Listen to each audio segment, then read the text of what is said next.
listeners, welcome to our third captivating episode of our podcast series entitled Beyond Boundaries, Exploring Inequality and Freedom in the Global South. My name is Vanessa Badisch. I'm the moderator of today's episode. I'm a political scientist by training, focusing on international cooperation, cultural politics, and global inequalities. We are privileged to have our distinguished guest today with us, Juan Piovani, a prominent scholar in the field of methodology of social sciences. Welcome, Juan. How are you today? I'm fine, thank you. We are very happy to have you with us on the podcast today, so very much welcome. The podcast is coordinated by the Merian Center of Advanced Studies in the Maghreb, MECAM in Tunisia, and our Merian Center family, CALAS in Mexico, ICAS MP in India, MECILA in Brazil, and MIASA in Ghana. We are on a mission to explore the intriguing intersection of inequality and freedom in the context of the Global South. Our objective? We're here to challenge the status quo as part of the German Year of Science, Deutsches Wissenschaftsjahr 2024, focusing on freedom. By uncovering social legacies and their effects on society, we are working towards a fairer future in the Global South. Join us on this journey as we delve into the complexities of inequality and freedom, striving for a brighter and more equitable future together. In today's episode, we will be moving to Brazil and the city of Sao Paulo, where the Maria Sibila Merian Center Conviviality Inequality in Latin America, MECILA for short, is located. MECILA is one of 5 international humanities and social sciences centers funded by the German Federal Ministry of Education and Research, BMBF, in cooperation with local institutions. MECILA comprises 3 German institutions: Freie Universität Berlin, Coordination, Universität zu Köln, and Iberoamerikanisches Institut, and 4 Latin American institutions: Universidade de São Paulo, Centro Brasileiro de Análise e Planejamento, El Colegio de México, and Instituto de Investigaciones en Humanidades y Ciencias Sociales. The center fosters cutting-edge research through interdisciplinary cooperation among scholars from Germany, Latin America, the Caribbean, and beyond. Headquartered in Sao Paulo, Brazil, MECILA conducts activities across all 7 member institutions and other cooperating entities. Today's episode explores how inequality shapes the production and circulation of knowledge in the Global South, using Latin America as a case study. We're discussing the significant disparities in resources and recognition between the Global North and South, and the impact of right-wing extremism, post-truth, and hate speech on academic freedom.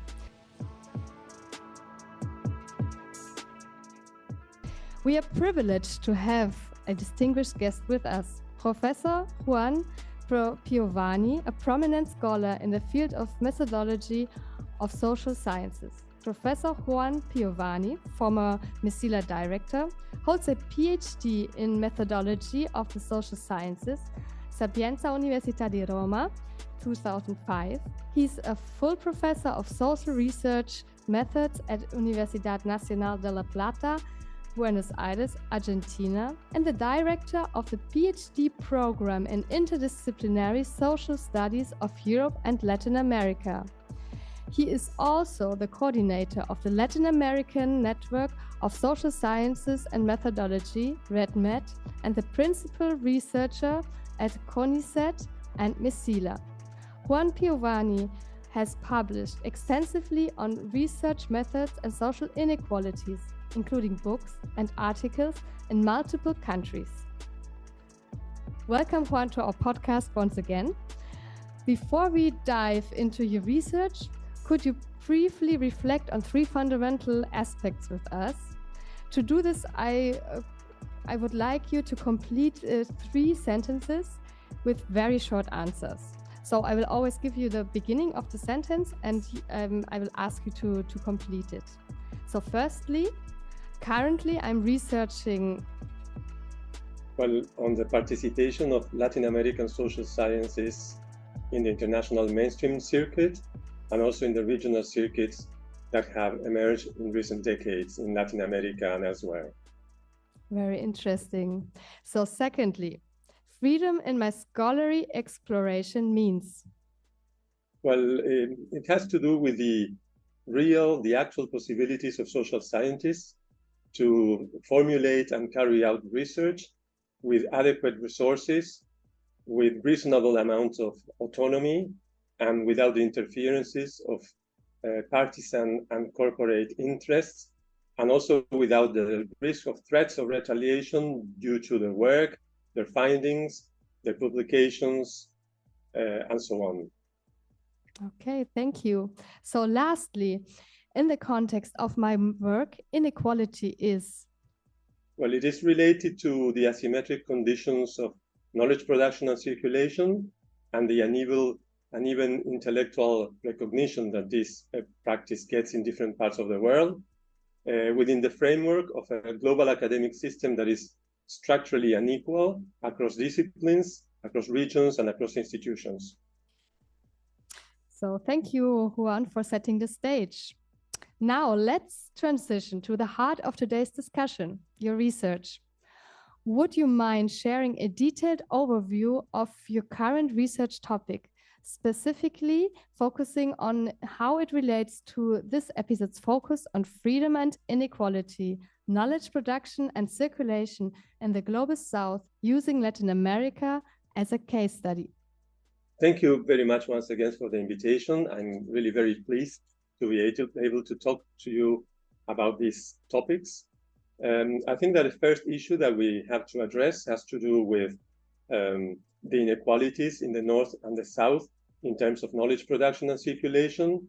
It is very evident that in order to carry out our research, we need adequate material conditions apart from our scientific training, apart from our expertise in theoretical perspectives, in research methods. And that has to do with resources, with infrastructure. And we all know that in the countries of the North, in general terms, the percentage of the GDP that is provided to scientific activities is much higher than in the South. And also GDPs are higher. So that this results in more funds to support research, to support fieldwork, to hire assistants, to buy equipment, to buy relevant literature, but also to support publications, translations, professional editing of journals. And very important today, because of the new trends in the sort of publication market, money to pay APCs, that are the administrative charges that many of the leading journals charge today to publish. Sometimes you need several thousand euros to pay for the publication of an article in those leading journals. And this that was originally meant to provide open access to journal articles for the readers, has meant for the scientists of the South a new obstacle. It's creating a new gap between the North of the South, because for scholars in the South, it's very difficult to secure the funds to pay for these charges, for these APCs. And also, these asymmetries have to do with infrastructure. For example, not always in the South, scholars have adequate infrastructure and equipment. I can give you just one example that has to do with access to international databases. In the case of Argentina, the current government, far right-wing government, has decided to cancel the contracts with the international organizations that own the databases. And this means that scholars don't have access anymore to current relevant international literature.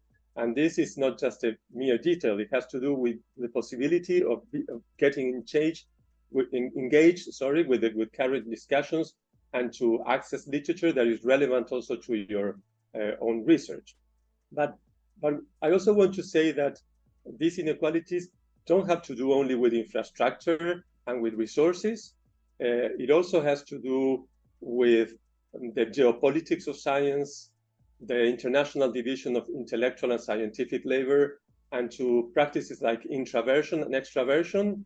Introversion is a concept that is used to showcase the fact that scholars in the North tend not to cite the work of the scholars from the South under the assumption that that work lacks scientific value or is not as good in scientific terms as the knowledge that is produced in the North. So there are many elements, many factors that help to explain the asymmetries within the world academic system and why the production of the South occupies a marginal position within this system, not only in quantitative terms, but also in qualitative terms. I can give you another example. For example, in the last years, the production of the social scientists of Latin America within the international circuit have increased compared to the European production. The top 5 countries of Europe, excluding the UK, that I tend to exclude in my analysis due to the advantages that they have for having English as a mother tongue, and the top 5 countries of Latin America, like, for example, 25, 30 years ago, all the production of these Latin American countries were around 5% of the production of the 5 European countries. And now it is around 20, 25%. But the citations have not increased in the same proportion. So this means that even when Latin Americans get to publish more in the mainstream circuit, that doesn't mean that their production becomes relevant in the international scene. Another aspect that I think that is very important has to do with the fact that English has become more prominent in the social sciences. We know that in science in general, what you can call, for example, natural sciences, English has operated as lingua franca for many, many years. So scientists, regardless of the place where they live, or their origin, or the institutions where they work, they will publish regularly in English, and they will participate in events that are held in English anywhere in the world. Whereas in the social sciences, there's still debate about the role of English. Many authors think that it is becoming a lingua franca, and probably in some parts of the world, like Northern Europe, it is already a lingua franca, and most of the social sciences will produce and will use English to communicate with their colleagues, but that is not the case in Latin America. Of course, many Latin American scientists do publish in English, but local languages like Spanish and Portuguese are still very important in Latin America. And of course, this has to do with the importance that local circuits have and regional circuits have for Latin American social sciences. Previous research have showed that English is really a barrier, is an obstacle for scientists, not only for social scientists. There's a research published recently with a sample from scientists from different countries that show that many of them, when they don't have English as their mother tongue, will decide not to attend an international event because they feel insecure about their skills in English. This research has also been able to quantify the time that they need to read or write a paper, and that's much more time than what an English-speaking person will need. And also, they have been able to identify many situations in which a paper has been rejected due to linguistic issues and not to the scientific content of the paper. So this is an issue for scientists who don't have English as a mother tongue, but it is particularly important in poorer countries because in their educational trajectories, these scientists have had less opportunities to learn foreign languages and to stay in touch with foreigners and also to visit foreign countries. For example, I have a colleague who conducts research into migration, and he has shown that in countries like Germany or France or Italy, most of the people have traveled abroad at least once in their lives. In Germany, it's over 90% of the population. And this means that Germans are more exposed to foreign languages and foreign realities than Latin Americans. Latin Americans travel less abroad, and many times when they travel abroad, they travel to bordering countries that also speak, Spanish, or a very similar language. So we have this issue with the barriers that English pose to the production of knowledge and its publication and circulation in the global scientific system. We have conducted specific research in Argentina, Brazil, and Chile about English and how English, can be an obstacle to participate in the mainstream circuits.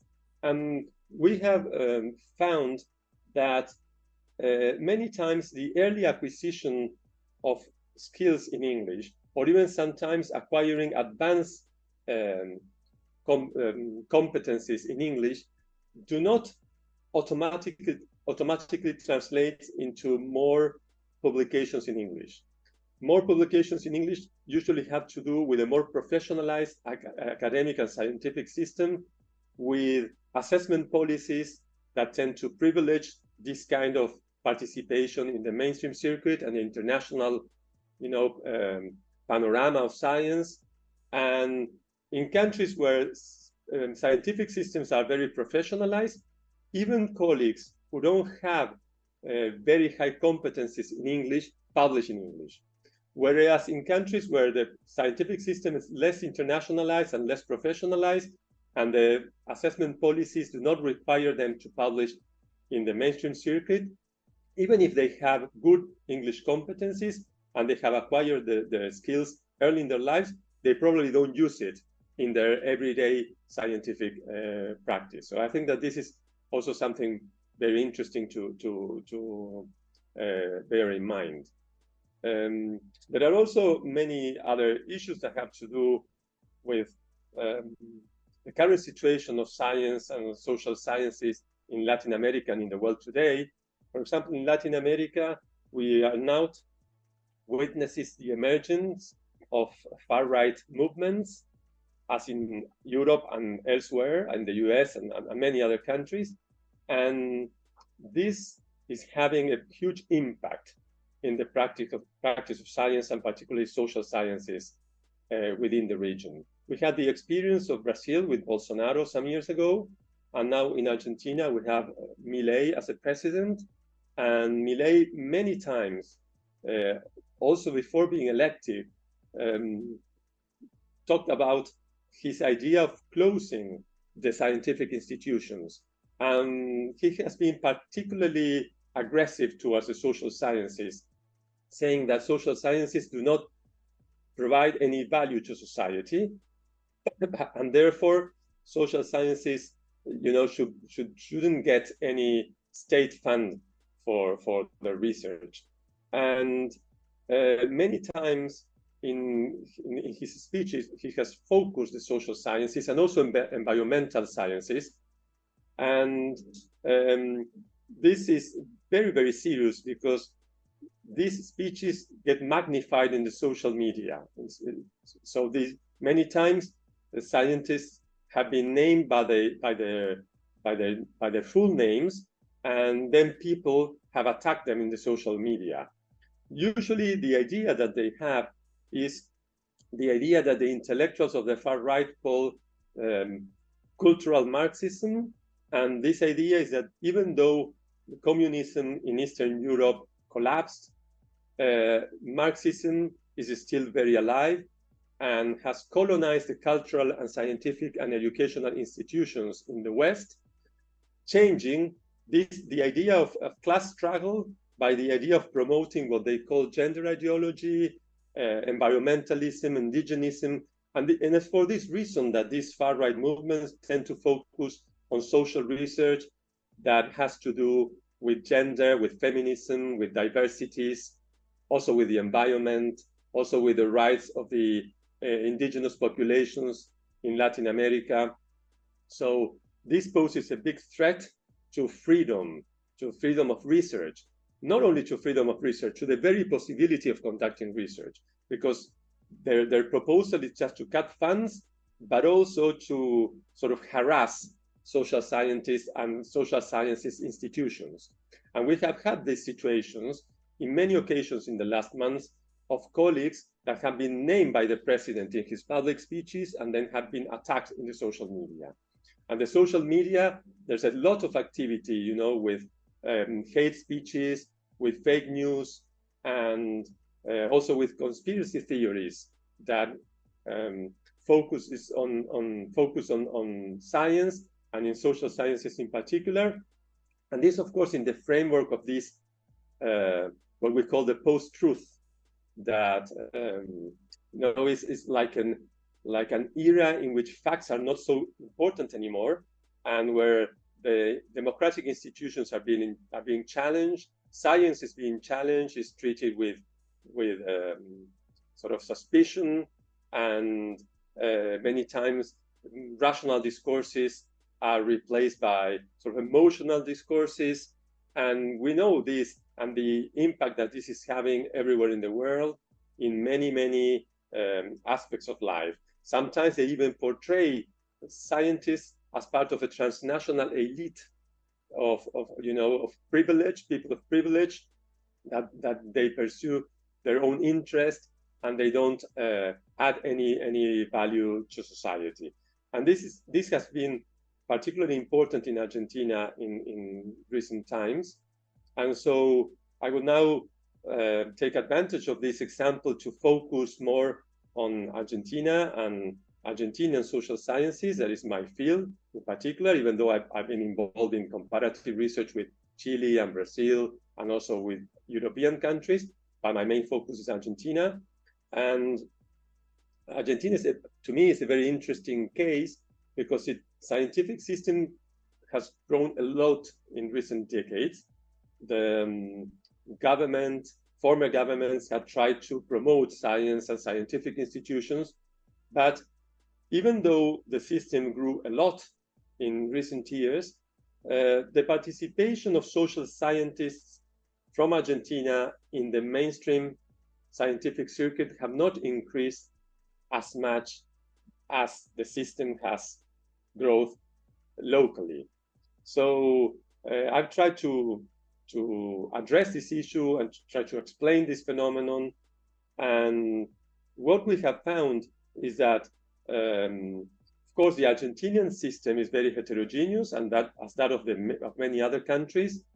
Many former research has shown that there are two coexisting models, where one more linked to CONICET, that is the National Scientific Council, and the other more linked to the universities. The universities tend to have a more endogenous agenda and to focus more on teaching, even though at the universities research is also conducted.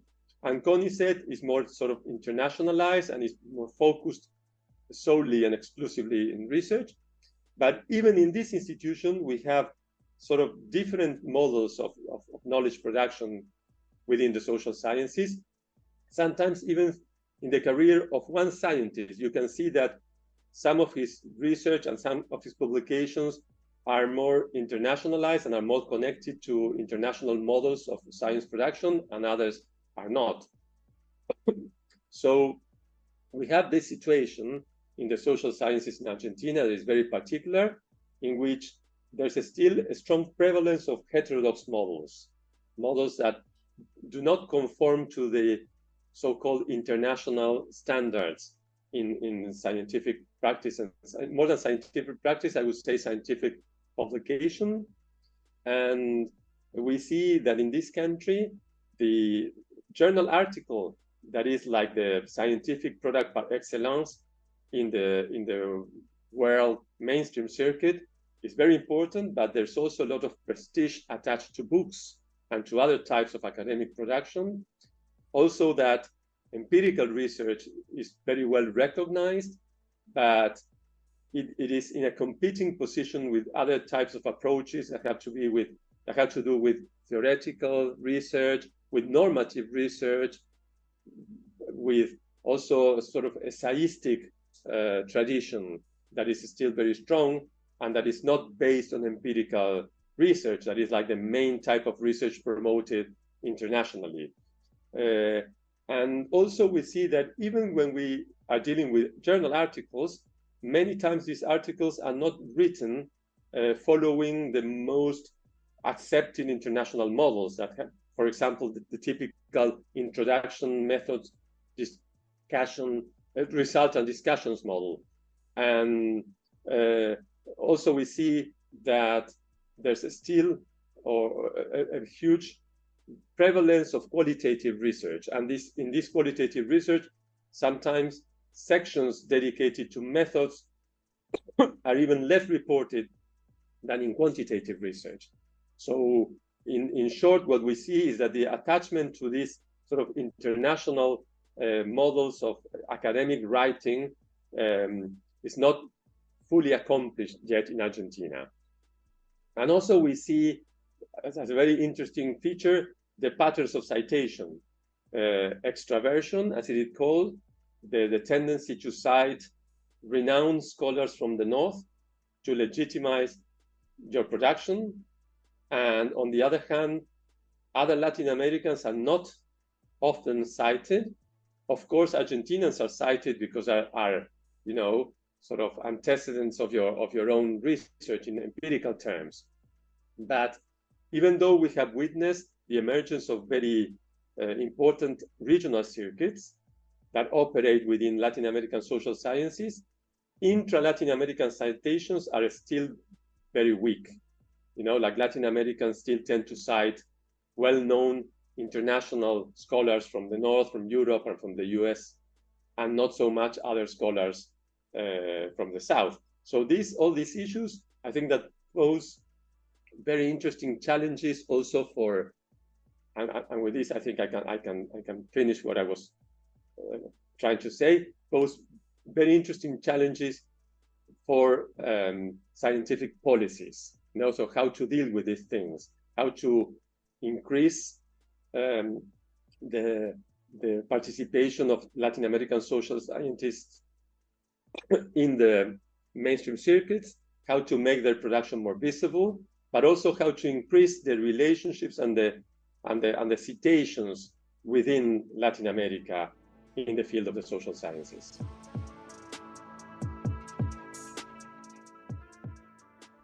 Thanks a lot. This was a very impressive insight on your research, I think. Here at MECAM, I think we can relate a lot also to what you said about Latin America, especially when it maybe comes to also the material conditions. We also feel here that there are similar challenges when it comes to the libraries. We also thought about trying to build like a project of like literature exchange between Germany and Tunisia, but somehow then there are also structures and limits all the time and a lot of administrational borders to this kind of ideas of maybe making accessible knowledge to each other. Yeah, and also the pitfalls of open access. We have discussed them in a publication workshop where we were also talking about like how everybody can actually publish in a way that it's also read and that it's quoted and so on. And yeah, we also came to this point of that like not being from a European or American university, you risk to be cited or quoted a lot less than others. Yeah, and we face, of course, also the same problem of English language. Also, the discussion: do we need to actually allow English to be like the lingua franca, or is it better to stick to French? Then French again also is a colonial language. Then how we should actually communicate? I mean, we could also communicate in Arabic, but not everybody might be fluent in Arabic then, or also Arabic is perceived as a conservative language, or there are also other questions. It's always, I think, a very difficult field, but also I think it's very important not to always keep on discussing about it. Yeah, and also thanks a lot about this insight on like the political situation and the interlink between like science, especially social science in Latin America. I think we have also some dynamics like this in especially also in Germany, looking at like what can be said in social sciences, when will you get funding for which projects. It became quite clear also during the Gaza war for us that there are different different things that we can do or not do. And yeah, so Yeah, Mohammed, I can see him. Okay, so thanks again for all this. I still have prepared 4 focus questions to highlight different aspects of your presentation, and I will ask them all at once, and then I will kindly ask you to address each aspect in your answer. So first, how do these disparities in the resources and infrastructure between the global north and south affect the production and circulation of knowledge in Latin America? Second, what role do language and linguistic barriers play in the scientific production and recognition of social sciences in Latin America? Third, how do right-wing extremism, post-truth, hate speech, and polarization threaten the freedom of research in Latin America? And 4, how do social sciences in Argentina adapt to internationally recognized models, and what impact does this have on their global and regional recognition? Thank you very much for your questions. I think that they give me the opportunity to sort of summarize and put some ideas in order of what I have already said in my presentation. The first one has to do with the asymmetries, the north and south asymmetries in terms of resources and infrastructure. This is very important, of course. As I said before, the countries of the north spend much more money in science than the countries of the south.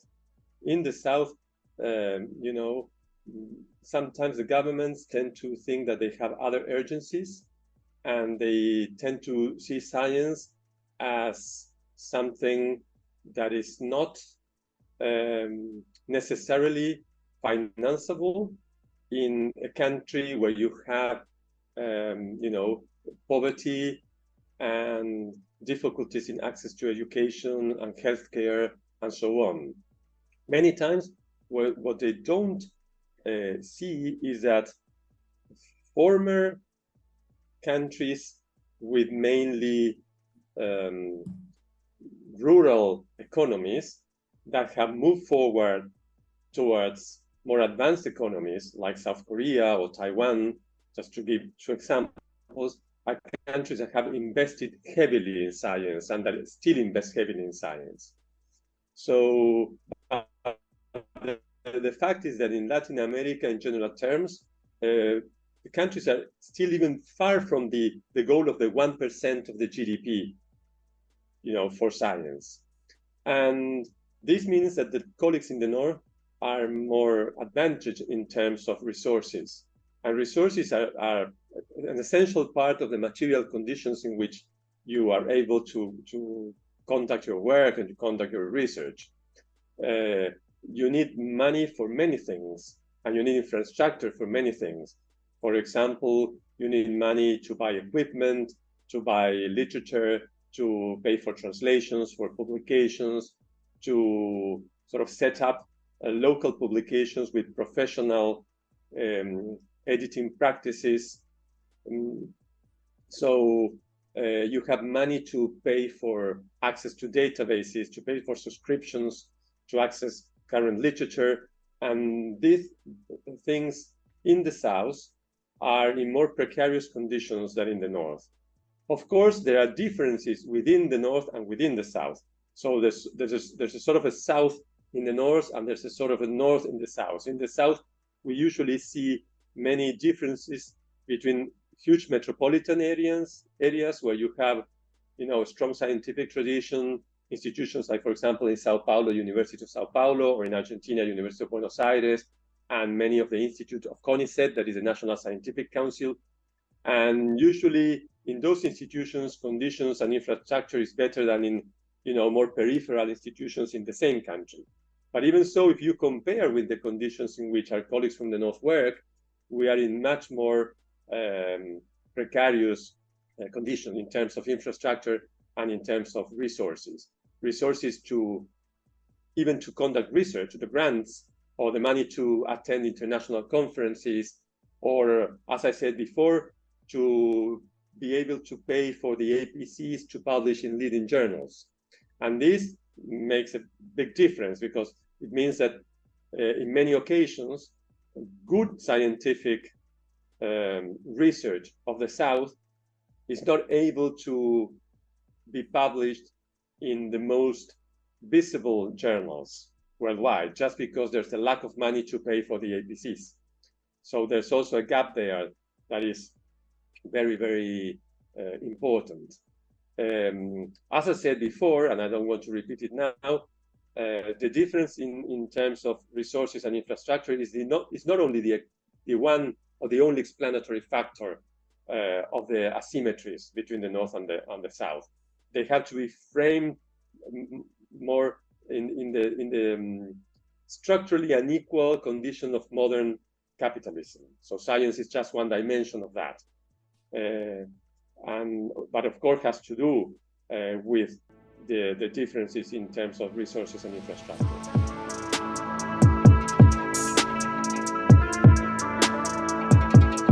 The acquisition of skills in English, particularly the early acquisitions of skills in English, have to do with social origin. So there's inequality also playing its part there. Like the scientists that come from more privileged households usually have been able to acquire skills in English and have more advanced skills in English. But this doesn't have to do with merit alone, but has to do with the privileged position of their parents and the type of schools that they attended, because the schools in Latin America are very segmented in terms of quality and are correlated to social class and social capital of the families. So in short, we can totally affirm that English is still today an obstacle for social scientists in Latin America. Then you also pose a question about what threats are the new far-right movements, representing for social sciences and post-truth. And I also said something about that. And really are very, very, very real threats, are not sort of abstract threats. What I mean real threats is that in government, they have passed legislation and they have applied policies that affect social sciences and science in general, I have to say, but particularly social sciences. They are quite obsessed with the idea that social sciences have been behind what we consider actually as an expansion of rights, but they think that this expansion of rights challenge traditional society. So, for example, women's rights, gays' rights, transsexual people's rights, that many times have been backed by social science research. They fiercely oppose this sort of social transformations, and because of that, they also attack the social sciences. Many times they speak about the social sciences in general, but then when you ask and you try to move deeply to understand their thinking, they are particularly focused on these issues, like gender, feminism, but also other issues that challenge their ideas, like, for example, in terms of global warming, the environment, climate change. They are denialists of this. They don't think that they are the result of human activity, and therefore they tend to dismiss research that proves that this has to do with human activities, and we need to put in place urgent policies to address these problems. And of course, this type of thinking that these far-right movements represent are very, very widespread in social media and have been favored by the development of new technologies, but also by the emergence of this sort of ideology that we call post-truth, that has conspiracy theories against sciences as one of their main aspects. Another question that you made has to do with the particular situation of social sciences in Argentina and their sort of insertion or participation in the international mainstream circuit and its attachment to international models of science. I also said something about that. As I said, the scientific system in Argentina is very heterogeneous, so different models and types of practices and styles of academic productions that coexist. But in relative terms, if we compare Argentina to other Latin American countries, we see that is a country, as a colleague called Gilbert Galassi has written in a book that deals with the sort of the bibliometric analysis of the Latin American social science production. He says that Argentina is the case where its metrics in the international mainstream circuit less represent the strength and the variety of social science research. And we have statistics that show this very clearly. For example, in a research that have been conducted about the 5 most cited sociologists from 5 European countries and 5 Latin American countries, we see that, for example, in the case of Germany, these scientists, I'm talking about sociologists, the top 5 sociologists in terms of citations in 5 different age groups, from 40 to 45, 45 to 50, so as to avoid the impact that, the length of the trajectory has in the total citations of your work. And what we have found is that, for example, in Germany, around 30% of the citations of these scholars are citations of their work published in the mainstream circuit and cited by other works also published in the mainstream circuit. Whereas in the case of Argentina, this is just 1.7%. So that means that more than 98% of the citations are elsewhere. And where are they? Well, particularly in regional and local circuits.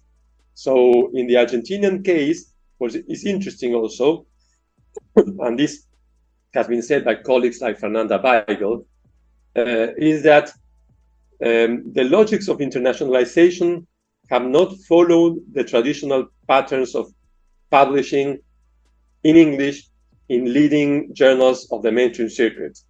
Instead, we have an internationalization model that has to do with publishing mainly in Spanish in the Ibero-American circuit. That means journals from Spain and from Latin America that are indexed in regional basis, like Cielo, Latindex, Redalyc, and not so much in Scopus or Web of Science. So this is one of the particularities of the Argentinian social sciences, that the attachment to international models is so to say, weaker than in other Latin American countries, even though the production of the social sciences is not weaker. For example, if we compare to countries where the system is smaller for obvious reasons of populations and GDP, like, for example, Colombia or Chile, their participation of the social scientists from those countries in the international circuit is higher than those of Argentinians. But that doesn't mean that the total production of the social sciences from Colombia or Chile is higher than that of Argentina. So I think that's an interesting feature that also is interesting to address in terms of scientific policies and assessment policies of scientific practice. So yeah, thank you also for answering these 4 questions, and also maybe summing up a little bit already what you have what you have said before.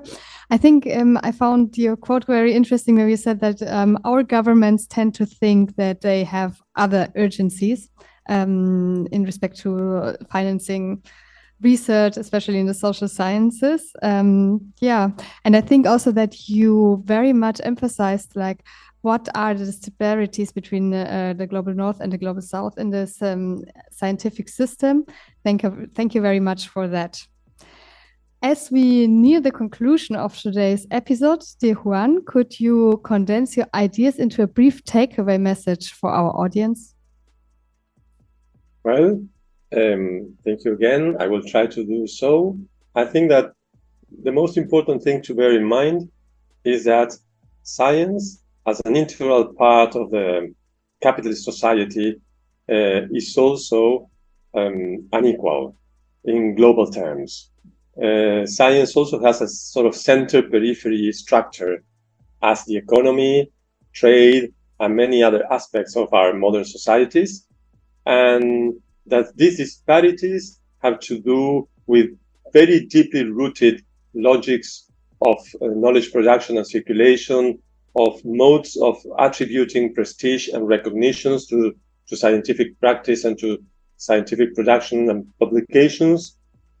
And as such, are issues that are very difficult to overcome and to address. And of course, this also poses very interesting challenges for policies and for cooperation in the international sphere. So from the perspective of the Global South, I think it is very important, of course, to cooperate with the North, to promote science in these countries, also to show that investment in science is very important for societies and for development, as has happened in the countries from the North. But I think that it's also very important to think about how to strengthen the regional circuits and also how to strengthen the South cooperation in science that is very, very weak. Because usually the countries from the South tend to cooperate or to search cooperation with countries from the North, sometimes even unilaterally. So we need more sort of multilateral spaces to think about the inequalities in sciences and how to promote science in the South. And we also need to create the infrastructure, the regional infrastructures for the promotion of cooperations within the South, South-South cooperation for science and the strengthening of the regional circuits, and also to sort of pressurize for something that in the South is quite important, that has to do with the democratization of knowledge, with open access to knowledge. In this field, the South, and particularly Latin America, is far more advanced than Europe, for example, and the US, where the commercial logics of science are, and the market logics of science are stronger. So I think that there's also this challenge about democratizing science, open science that has to do not only with the access to scientific knowledge, but also to the co-production of knowledge, that may involve scientists from different countries working together and collaborating in the same research. So I would say that this is, to me, something very important and very challenging. Yeah, thank you, Juan. Yeah, I think it's very interesting to think about South-South cooperations as well and regional infrastructures, democratization of knowledge. These are key words, I think, also for the Merian centers in general. So a big thanks to you, Juan.